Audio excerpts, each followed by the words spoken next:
What's going on, guys? David Sandman back again with another Yu-Gi-Oh! Deck profile for you guys.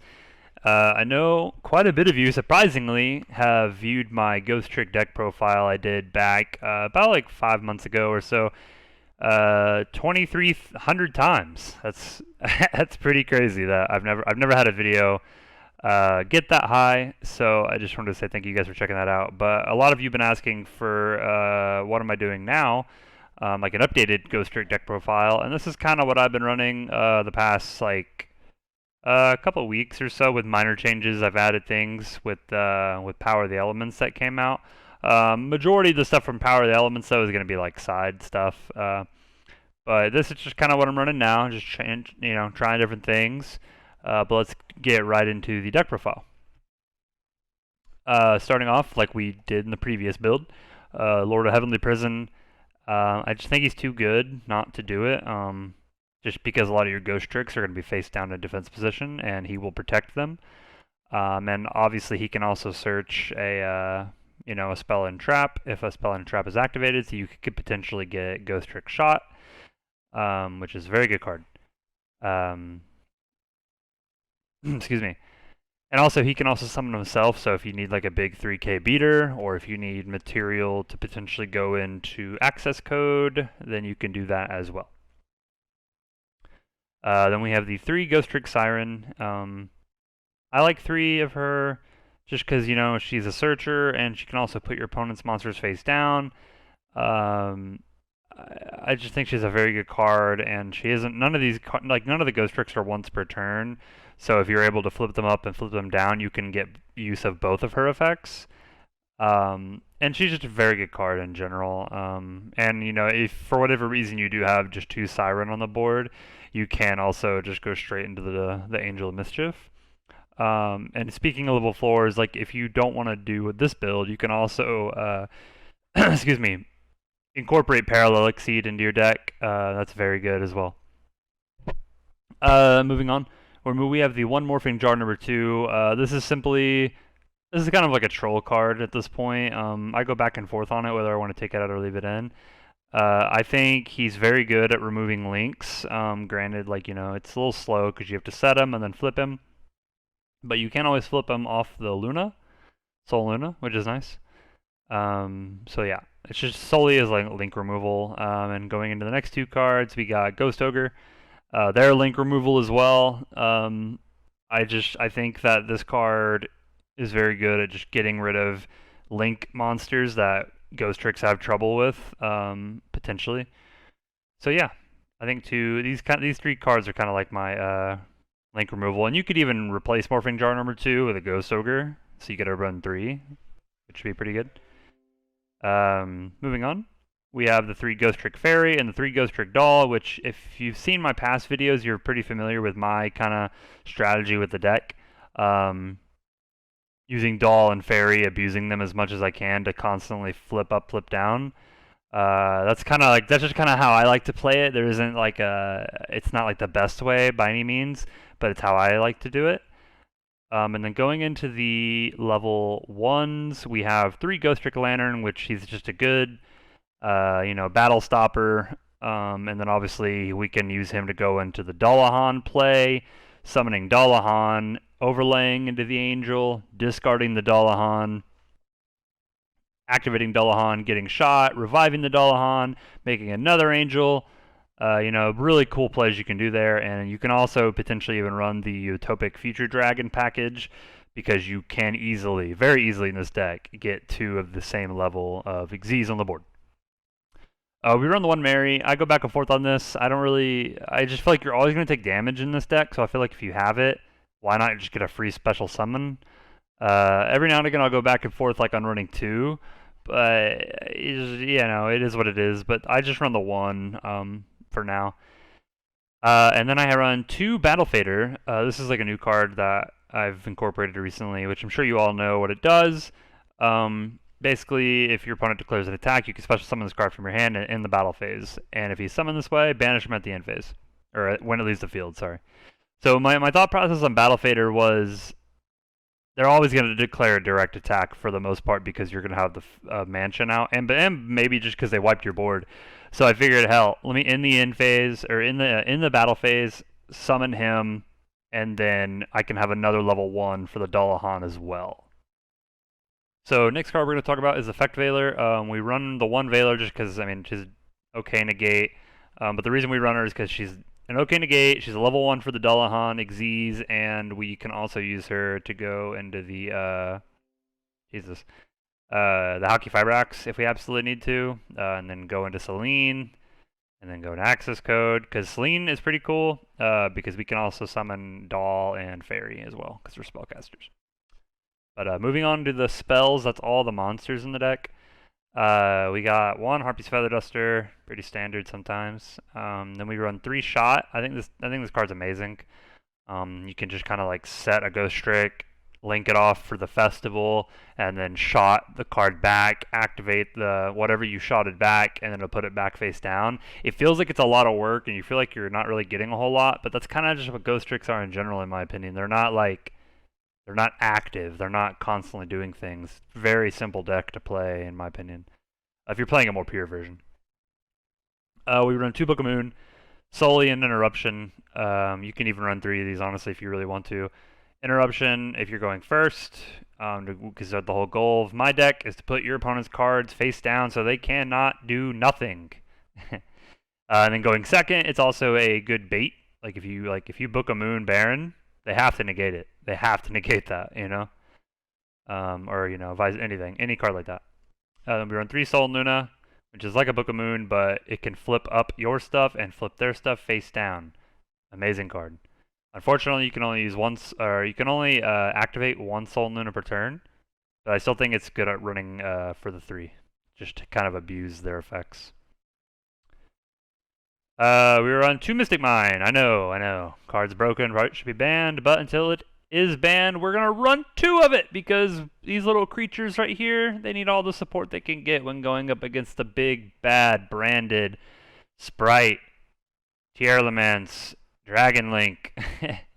They need all help they can get. So we run 2 Mystic Mine because we gotta protect the babies.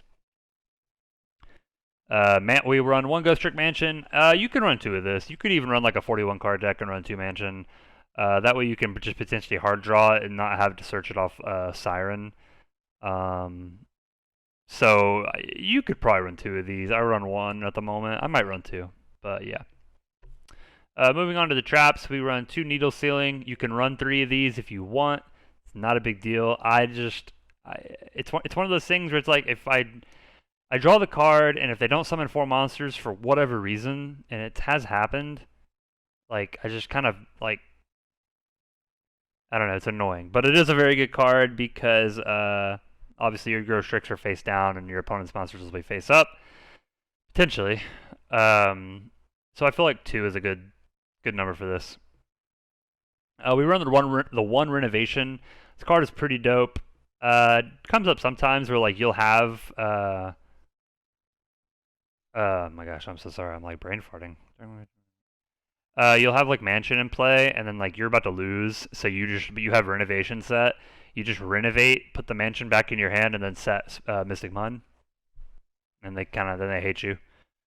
So that's kind of a really cool play. And then also you can banish it, and then Xyz over another Xyz. So you can basically, like, if you have Angel, you can banish this from your grave, summon Alucard, and then summon Angel over the Alucard, which is a fuck ton of material, which is really good. Then we run 3 Ghostrick Scare, which is basically a trap version of Book of Moon, but it flips up our stuff and flips down your opponent's stuff. So it's a very good card to pair with Fairy, because then if you pair it with Fairy, Fairy will basically just research this and set it back to the board. Then we run the 1 Knight. It's a decent floodgate in this deck. If you can gain momentum on your opponent and get locked down their stuff face down, like, they're pretty screwed. The only time you might have an issue with Knight is if they run fusions in the deck. Then obviously they don't care if your stuff is locked down face down in defense. They're gonna fuse off their stuff anyway, and you know, hopefully you could Book of Moon that fusion and then make them laugh, you know, make them cry, whatever. Moving on to the extra deck, we run 3 Ghostrick Festival. I just feel like you're always gonna link off 1 to summon it, so we run 3, so we always have 1. We run the Halki Fibrax, Celine, an access code talker package. You never know. Sometimes it comes up. If you need to finish off your opponent, it comes up. But also be aware that if you do run the mansion and you have it set, and you summon your big 5300 access code talker, that damage is only going to get halved. So take that with a grain of salt, you know. For the GHOSTRICK XZs, sorry, my computer keeps making these weird fucking noises. I don't like it. We run the $2 Han. I think it's good at 2. A lot of people say you can probably only run 1. I get it, but at the same time, like, I don't know, sometimes it just doesn't work. I don't know. Like, I just feel like it's always best to have one in case they're running a deck that banishes something out of your extra deck or something like that. Or you try and use it and a play happens and they banish him, and then he doesn't get his grave effect. We run the 1 So Cute Boss. So Cute Boss is decent. She's a monster popper, but she's only really a good monster popper if you happen to have a bunch of other Ghostricks on the board. But but one thing you could do is use Dullahan to like have the attack of a monster, and then summon So Cute Boss to pop it. Like that could potentially be a combo you could do. 1 Alucard. I never summon this card. He's solely there just for the renovation play, to be honest with you. Dullahan is a better card anyway, because the level 1s are better. Then we run 2 Angel. It's a weird ass win condition, but obviously if you get 10 material under her, you win the duel automatically. And I have Mystic Mind people where I just kept Angel and I just kept adding material to her, and I've won games like that. Not saying you will win games like that, but it's hilarious to do it. Then we run 1 Zeus because we run a bunch of Xyzs that can attack directly, and Zeus will be very good in this deck. And then we run 2 fusions. We run the new Gurara from Power of the Elements and 1 Natis. We run these because of the side deck. We run 3 Ultimate Slayer. Ultimate Slayer is a very, very good card in the side deck right now, in my opinion. You could, basically, if you're not familiar with what it does, it says your opponent can activate monster effects in response to this card's activation. Broken. Send 1 monster from your extra deck to the graveyard, then target 1 monster your opponent controls with the same card type, Fusion, Synchro, Xyz, Pendulum, or Link. Shuffle it into the deck. Absolutely nuts. So, you could use Ultimate Slayer going second, going second if they're going first to kind of like break their board. The primary like things in here are to break boards or to cause floodgates. You can use Ultimate Slayer to break a board by sending the Natis to the graveyard, popping their troublesome link monsters that Ghostricks deal with, so we can use Ultimate Slayer to remove links, fusions, Xyz. For example, so let's say they have a really big fusion on the board. We need to get rid of, so we're going to use Natis, and hell, even links too. So we send the Ultimate Slayer, pop their fusion, or shuffle their fusion back into the deck, send Natis to the graveyard, Natis activates, use Natis to pop their link, so then you just got rid of 2 monsters. They can't respond with monster effects as well to stop Ultimate Slayer. Very, very good card.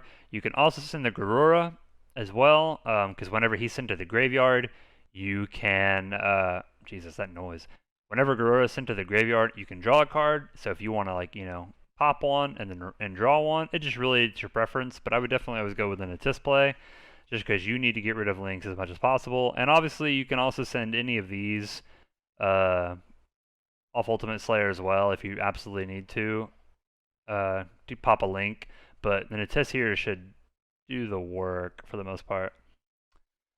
But yeah, so that's the extra deck. Going into the side deck, as we just mentioned, we kind of already talked about the Ultimate Slayers. We run the Lightning Storms if we're going second. It's pretty good because like a lot of our cards are face down, but we do run 2 cards like Mystic Mine, Ghostrick Mansion, and the Ghostrick Knight, which can conflict with Storm, so we try and just only play going second. 2 Super Polys, like I said, if we're going second, just to kind of break boards. You can summon Garura, who's a very good target for that. We run 3 Summon Limit, which is an amazing card in this deck. Excuse me. Oh my god, I'm dying. Which is a very good card in this deck because you can summon monsters on your opponent's turn and yours, and you can kind of slowly build that advantage and keep them from linking into link monsters. Solemn Judgment, just to protect your back row cards. I feel like your spells and traps are very important. And also just, to stop any summon that might be important. But yeah. And then this is like a little spicy tech. We're gonna run the Nekoma Musa Musa Musa Musa Musa Musa. I've seen a lot of Ghost Trick decks play this in the main. I don't think it's a good idea. Going second, it's a horrible card. Like, this card is dead in your hand, unless you just want to set it and then link it off for Festival, which is dumb. But this card is pretty cool in the side deck right now because it's like a little mini floodgate. It doesn't really work against like sprites and stuff because they're all level 2s. Man, imagine if it did though. But basically, when you summon it, anything level 4 or higher goes face down. So unfortunately, it doesn't stop sprite. But man, if it did, it'd be insane. But yeah, guys, this is kind of what I'm playing right now. This is the deck, my Ghost Trick deck as of right now. Whenever Darkwing Blast comes out in October, we will be adding this card to the deck. Calamity Upon the Hidden City. I think it's a cool card. It's kind of a win harder card, but basically it says your opponent cannot target face down defense position monsters you control with card effects. Awesome. So you kind of get protection from that, and then you kind of get protection from the Sky Prison as well. And then it says monsters you control that were flipped face up while this card was face up on the field gained 1500 attack, 1500 defense. Wow, yeah, it's fucking crazy. So basically, what's so cool about this is that if because Ghost Tricks can attack directly quite a bit, and they're all very baby attacks, so this adds 1500 to all your Ghost Tricks when you flip up and attack directly. So you can potentially attack directly for game very, very quickly, which is amazing. But yeah, Calamity Upon the Hidden City isn't out yet in the TCG. It's out in the OCG. It comes out in Darkwing Blast in October. I'm very excited about it. Also, yeah, and if this card is destroyed in the trap spell zone, you can target a Ghost Trick monster or any monster in your grave and special summon it face down to defense. Pretty fucking cool. So I think this card is definitely a win harder card, but I think I'm going to throw it in my Ghost Trick deck come October when it's added to the TCG. But guys, let me know what you guys think down in the comments below. I know MBT Ghost Trick's decks are better. I know that's what you guys keep saying in the comments, and that's fine. But thank you guys so much for the support. I hope you guys enjoyed the deck profile. Let me know what you guys think down below in the comments. Please like, comment, subscribe if you enjoyed the content. God, that thing is annoying. And I'll pump out more videos, guys. I know all I've been making are Ninja and Ghost Trick videos, but it's kind of all I really play. I don't really play anything meta. Maybe I'll try and find something else new to play. But until then, I'll see you guys next time. Peace.